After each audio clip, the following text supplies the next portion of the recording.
এটা তুমি রাগ করে বললে বৌমা?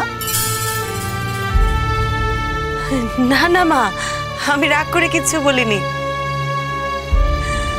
আপনার ছেলে তো ঠিকই বলেছে।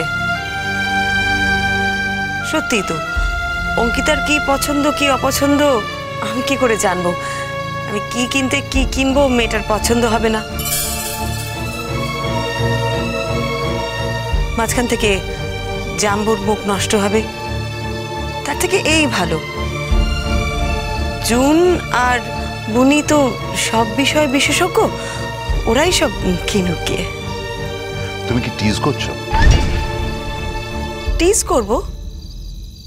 কাকে? কি বলছো তুমি? আমাকেই সবাই টিজ করে, আমি আবার কাকে টিজ করব? কাউকে টিজ করার মতন স্পর্ধা আমার নেই গো। তুমি এসব কথা আমাকে বলো না। যে যেটা করতে পারে তাকেই সেটা মানায় বৌমা। হ্যাঁ মা, ঠিকই বলেছেন। আমি যেটা পারি আমি সেটাই করব। আমি ঘরদোর পরিষ্কার করব, জিনিসপত্র ঝুল ঝাড়বো, মুছবো, সবকিছু গুছিয়ে রাখবো।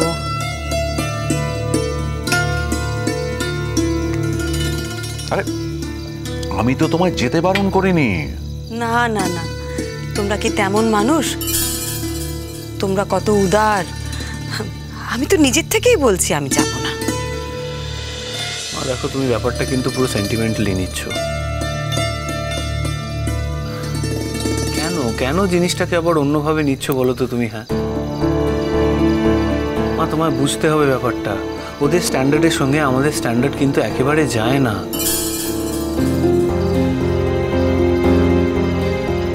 ওদের কত বড় লোক আত্মীয় স্বজন আছে তুমি জানো? অঙ্কিতা তাদের কথা আমাকে বলে আর আমি তো অবাক হয়ে যাই। শুধু লেখাপড়াতে নয়, টাকা পয়সাও তাদের অনেক বেশি, বেশিরভাগ সব বিদেশে থাকে। আর সেই রকম একটা বাড়িতে অঙ্কিতা হলো একমাত্র মেয়ে। তো ন্যাচারালি মা, সেই একমাত্র মেয়ের বিয়ে উপলক্ষে তারা তো সব দেশে আসবে, ওদের বাড়িতে আসবে। আর এসে যদি আমাদের দেওয়া জিনিসগুলো দেখে আর সেগুলো পছন্দ না হয় তাহলে তো কথা উঠবেই। সেই জন্যই পাপা বলছে, অন্য কোনো কারণ নেই মা। প্লিজ একটু ঠান্ডা মাথায় বোঝার চেষ্টা করো, ইমোশনালি নিও না ব্যাপারটা। আর মা কাম অন, তুমি তো পিসিমণি আর জুন আন্টিকে দেখেও নিজের... কি হলো? থামলি কেন? কি বলতে চাইছিস? আমি নিজের ক্লাসটাকে বাড়ানোর চেষ্টা করব, তাই তো?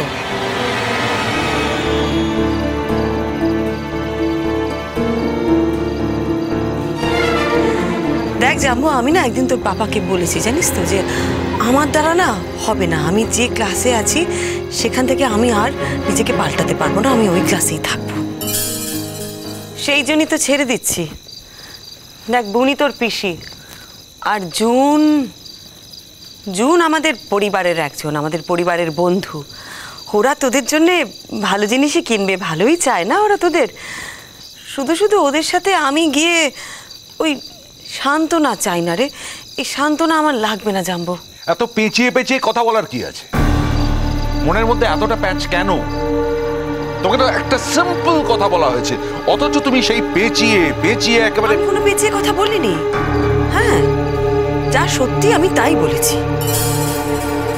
দেখো, যে কাজটা জুন আর বুনি গেলে হয়ে যায়, সেখানে শুধু শুধু কেন তুমি জোর করে আমায় পাঠাতে চাইছো বলো তো?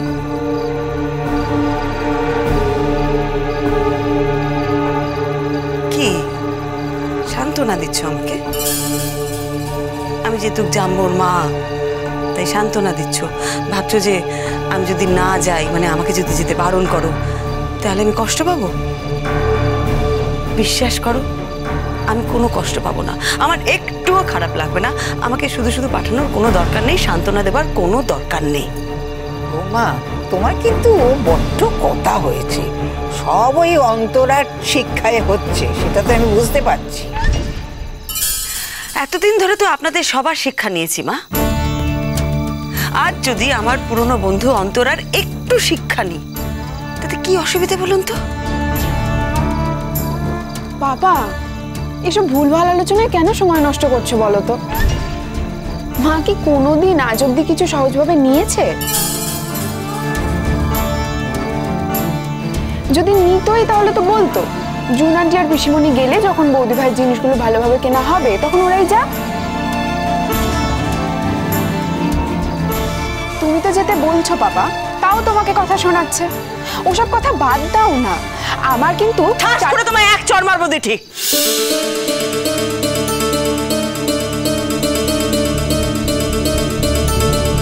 এতদিন তোমাকে আমি মারবো মারবো বলেছি, কিন্তু মারিনি। কিন্তু আজ সত্যি তুমি আমার কাছে মার খাবে।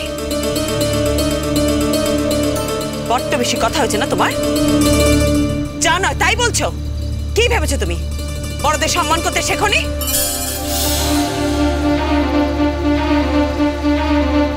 বড় স্কুলে পড়ো, লেখাপড়ায় ভালো, বড্ড দম্ভ না তোমার?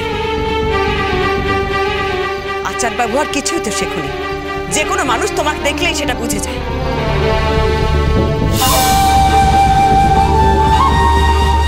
তোমার চোখে মুখে যে একটা বিরক্তি লেগে থাকে সব সময় আমার দিকে তাকালে, তুমি কি ভেবেছো সেটা আমি বুঝি না? খাবো না, আমি খাবো না। আমি খেতে বসেছি, সেটা তোমার সহ্য হচ্ছে না তাই তো? সবসময় তুমি আমাকে এরকম মুখ করো কেন বলো তো? আমি কি করেছি তোমাকে? সবসময় আমাকে এরকম বলবে। দিঠি বসো। আমাকে কেন বলছো পাপা? মায়ের দোষটা দেখতে পাচ্ছ না? আরে বলবে না তো কি করবে? একজনকে তো থামতে হবে নাকি? সবাই যদি তার ওর সাথে চিৎকার করে, এটা তো ভদ্রলোকের বাড়ি। সেটা মাকে বলো না। চুপ!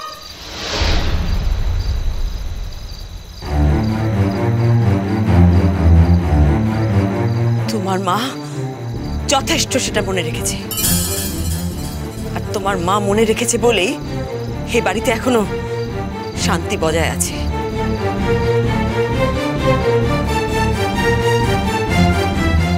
তোমার মা যদি মনে রাখতো না, তোমরা কেউ কেউ এ বাড়িতে টিকতে পারতে না।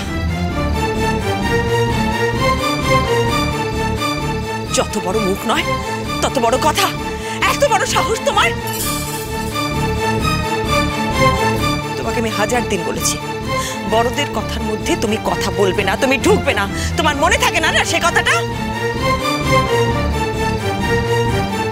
আরে মেয়েটা খেতে বসেছে, এই সময় ওকে শাসন করছো কেন? তোমার তো আমার উপরে রাগ হয়েছে, আমার উপরে মেটাও না। শুধু শুধু বেচারিকে। বেশ করেছি বলেছি। ও আমার সন্তান। 10 মাস 10 দিন আমি ওকে পেটে ধরেছি। ওকে জন্ম দিতে গিয়ে আমার কতটা কষ্ট হয়েছে সেটা আমি জানি, তাই ওকে কিছু বলার অধিকার আমার আছে। কেন বলবো না? ও যদি বাঁদরামো করে আমি ওকে অবশ্যই বলবো। শুধু পড়াশোনায় ভালো হলেই হয় না। পড়াশোনায় ভালো হয়ে কি হবে? 10টা ডানা গজাবে? একটা ভালো মানুষ হওয়া অনেক বেশি দরকার। দিনের পর দিন ওর মায়ের সাথে তোমাদের সবার সামনে এইভাবে কথা বলে, এই রকম ব্যবহার করে আমার সাথে, আর তোমরা সবাই সেটা মেনে নাও। কিন্তু আমি আর সেটা মানব না।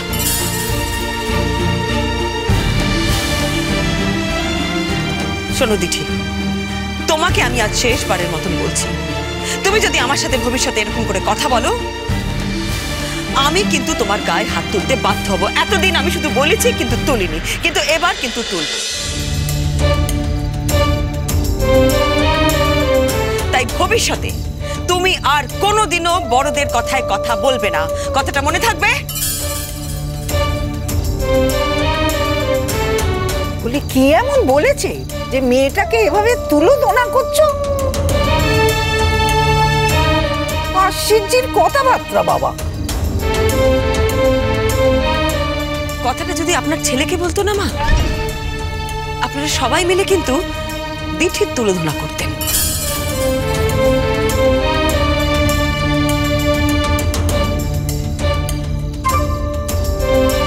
আজ আমাকে বলেছে তো, তাই আপনাদের কারো খারাপ লাগছে না। কিন্তু আমি ওর মা, ও আমার সন্তান, তাই ওকে বকার মারার সবকিছু করার অধিকার আমার আছে। হ্যাঁ, আমার ক্লাস ভালো নয়, আমার পছন্দ ভালো নয়, তাই জন্যে ছেলের বউয়ের জন্যে গয়না শাড়ি বাছার অধিকার থেকে আমাকে কেউ বঞ্চিত করতেই পারে, কিন্তু মা হিসেবে এই অধিকার থেকে আমাকে কেউ বঞ্চিত করতে পারবে না।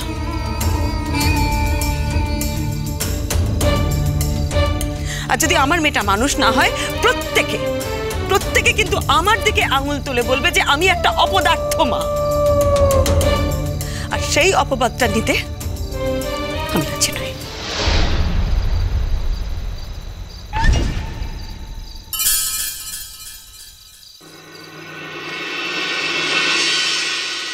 ওর মাকে যদি কেউ অপমান করে, ও তার প্রতিবাদ করবে।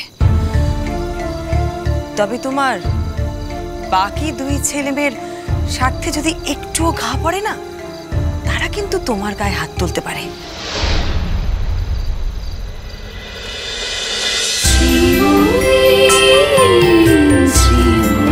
চলো চলো চলো চলো চলো পাল্টা।